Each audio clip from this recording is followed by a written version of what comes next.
حدیثی دارد میفرماید لا مصیبت، خیلی روایت زیباست، از امام باقر علیه السلام است، لا مصیبت کاستهانتک بالذنب و رضاک بالحالة التي انت علیها. دو تا مصیبت خیلی بزرگه، هیچ مصیبتی از این دو مصیبت بالاتر نیست. مصیبت این نیست که آدم اولاد از دست بده، فرزندم مصیبت سختیه. خود امام باقر اولادش مریض بود، میرفت میآمد، ناراحت بود، مضطرب بود، نگران بود. گفتن اگر از دنیا بره چی میشه؟ آقا که بچهش مریض اینقدر نگرانه. اتفاقا بچه از دنیا رفت، دیدن امام آرام نشست.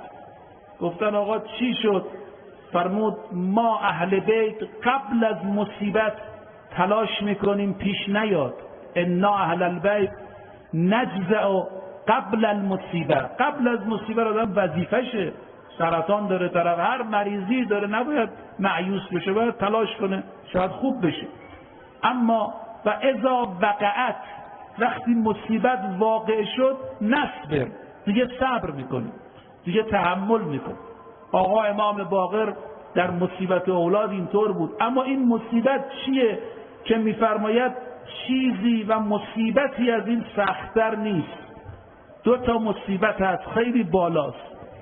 این روایت تو منابع آمده، موارد متعددی رو امام شمرده. دو تا موردش اینه، لا مصیبت، فرمود بدترین مصیبت برای یک انسان دو چیز است. یک، کوچک شمردن گناه، لا مصیبت کاستهانتک بالذنب. بگی آقا ما چه کار کردیم؟ کاری نکردیم، معصیت رو کوچیک بشمری، این خیلی بده.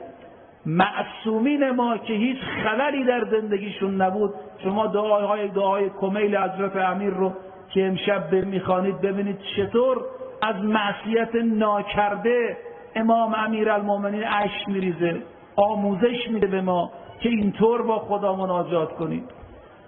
دو تا مصیبت خیلی بزرگه. یک، کوچیک شمردن گناه.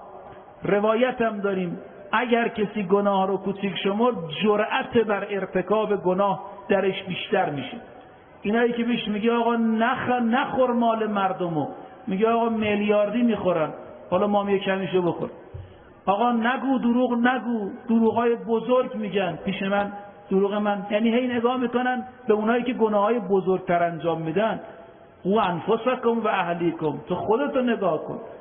تو نمیتونی وقتی یک مثلا لباسی از تن ابا عبدالله در میاری یا یک شمشیری سرقت میکنی روز عاشورا بگی این که چیزی نیست، سر امام حسین رو برید. نه، تو در گناه برداشتن یک شمشیر کوچیک نشمرین، گناه رو مقایسه نکن با کشتن امام حسین.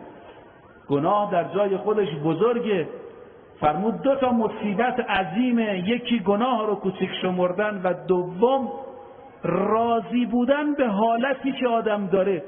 اینو خوب گوش بدید، یعنی چی راضی بودن؟ با اینکه رضا صفت خوبیه، اما این منظور اینه که آدم وضعیتی که داره رشد نده، ترقی نده، بگه خوب آقا یه نمازی میخونیم خدا رو شکر، یه روزه‌ای میگیریم، یه نماز، خودشو جلو نبره. فرمود اگر کسی به وضعیت موجودش، نه وضعیت موجود اقتصادی، وضعیت اقتصادی آدم راضی باشه، به درد راضی باشه، به تقدیر راضی باشه، این خوبه.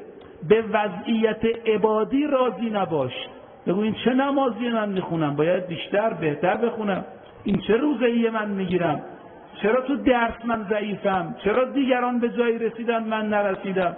فرمود اگر انسان راضی باشه. به امام سجاد علیه السلام عرض شد آقا چقدر عبادت میکنید؟ فرمود این چیزی نیست، شما برید عبادت جدم امیرالمومنین رو ببینید، اگه اونو ببینید چی میگید؟ نه فرمود آره من خیلی عبادت میکنم، یعنی من راضی نیستم از این وضعیت. به یونس بن عبدالرحمن گفتن چقدر سجده میکنی؟ گفت این چیزی نیست، سجده فلان آقا رو ندیدی؟ فوراً مثال زد به یک کسی که خودش بالاتره. عزیزان من، فرمود مصیبت این است معصیت رو انسان کوچیک بشمره، به وضعیت عبادی خودش هم راضی باشه، به خودش اجازه پیشرفت نده، اجازه ترقی نده. حالا دیگه امان از این که تنزلم بکنه، نماز امسالش از پارسال بدتر باشه، وضعیت معنوی و خشوع و حضور قلب و توجهش به خدا از امسال گذشته کمتر بشه.